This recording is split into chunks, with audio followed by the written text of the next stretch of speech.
Insurgents attacked Djibo, and many soldiers lost their lives. Traore's name was never on the casualty list, but the attack was meant for him. So, is Burkina Faso's leader the next target? Let's find out.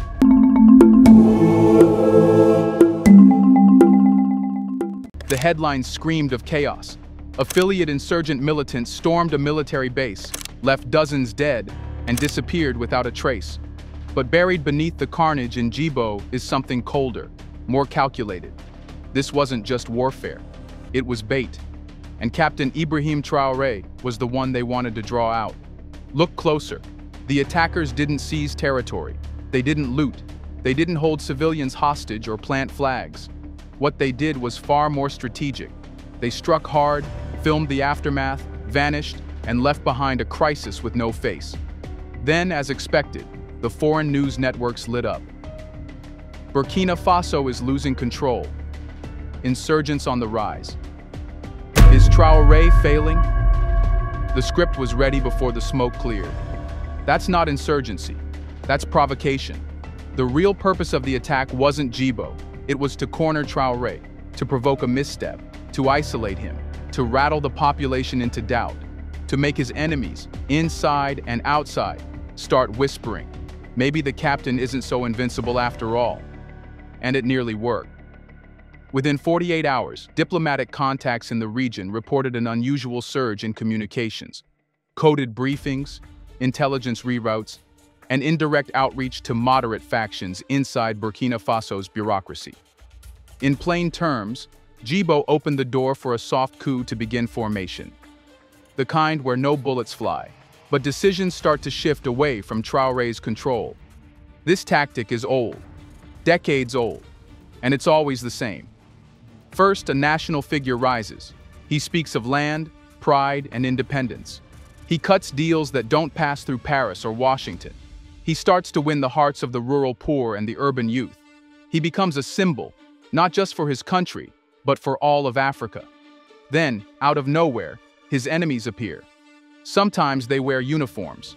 Sometimes they wear NGO badges. Sometimes they say nothing and let the chaos do the talking. But always, the goal is the same. Discredit the symbol, shake his foundation, remove him without a martyr. Traore has become that symbol. And Djibo was the first attempt to destabilize his myth. They want to drag him into a war of desperation, drain his resources, force him to call for international help, or better yet, trigger internal fractures that remove him without having to soil a single foreign hand. And right now, he's surrounded by shadows.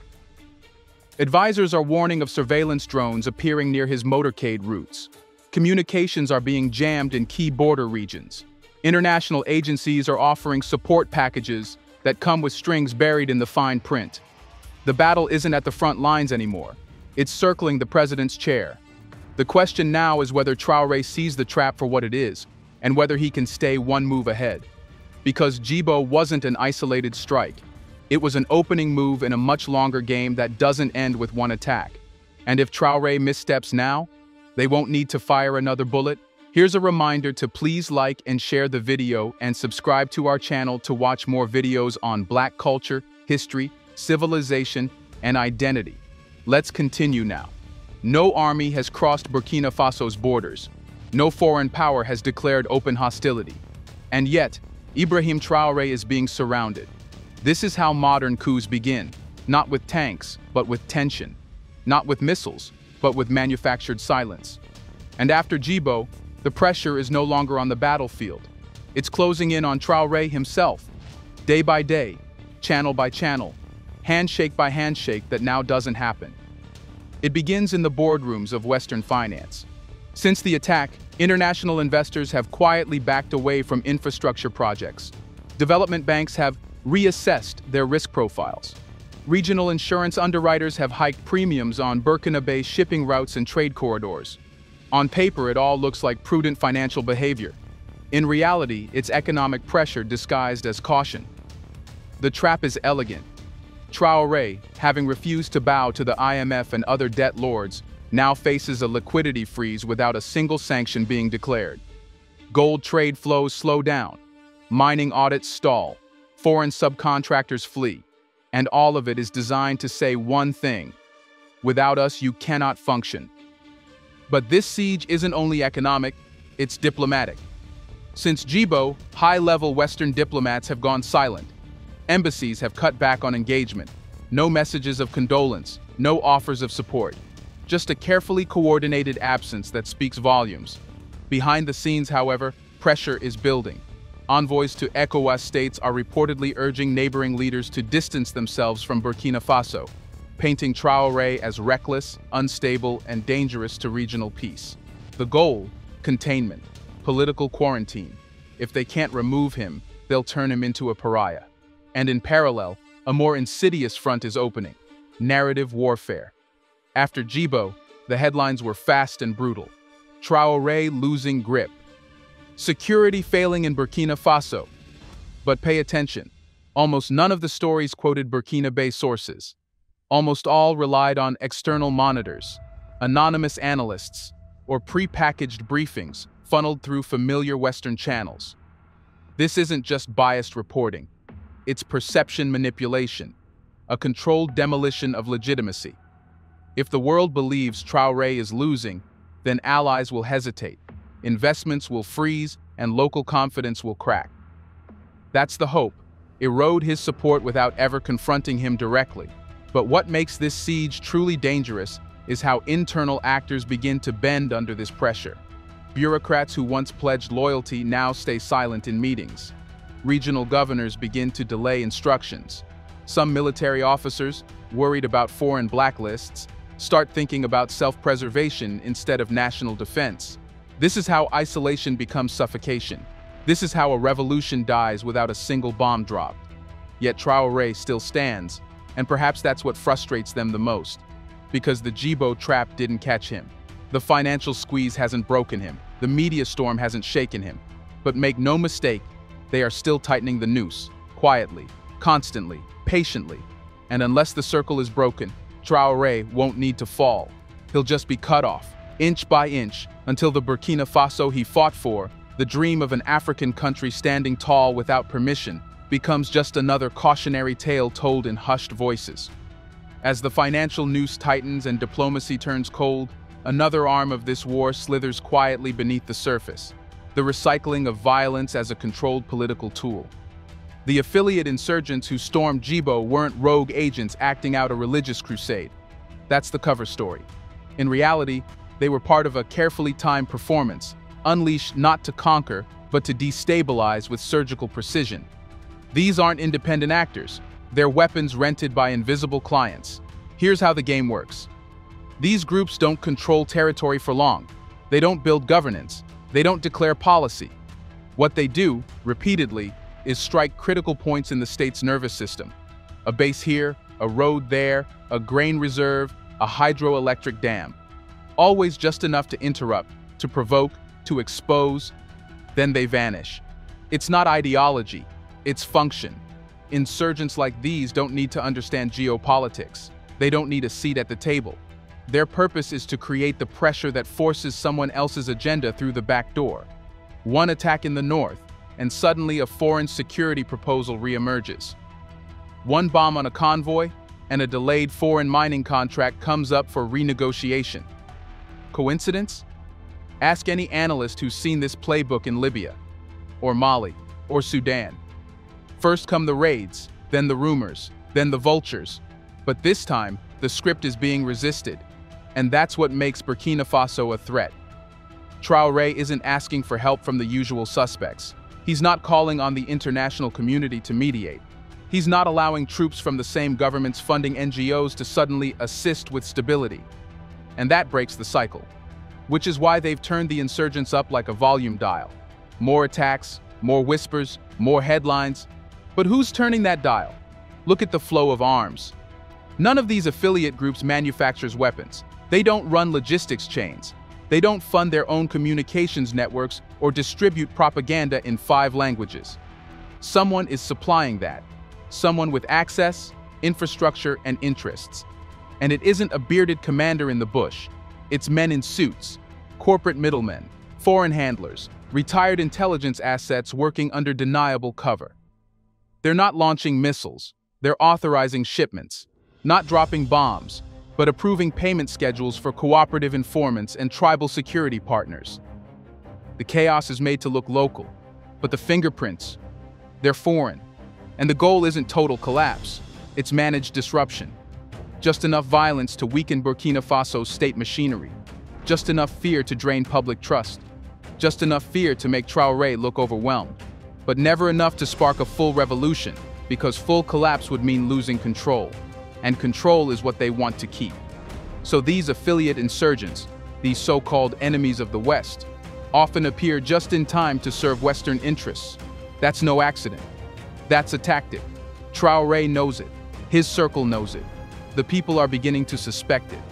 But suspicion isn't enough anymore. Not when proxy warfare is masquerading as internal unrest.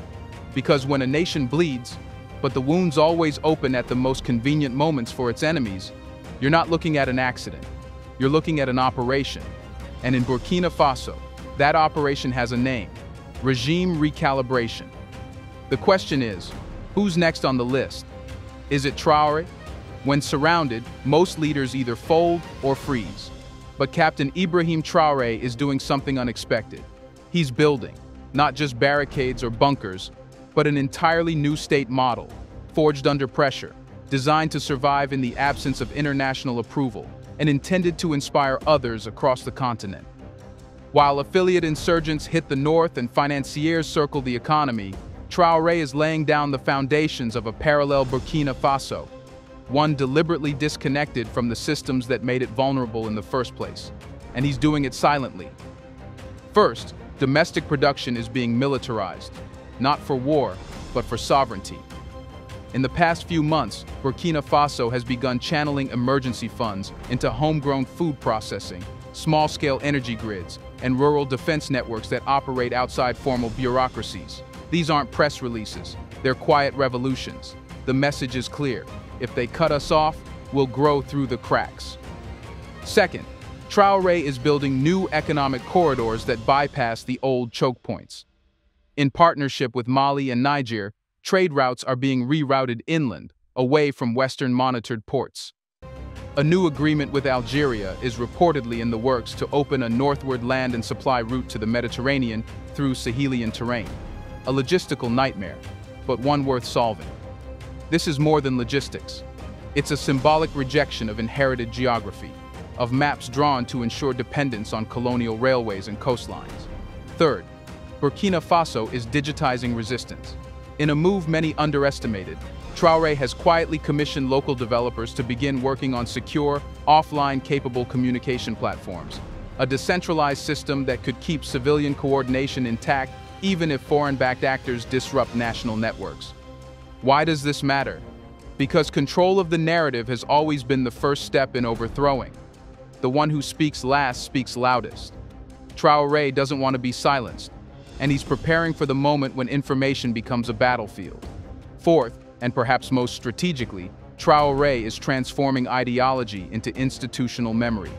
In schools, youth councils, civil training programs, and even military academies, a new doctrine is being written: that Burkina Faso must never again be run by external interests.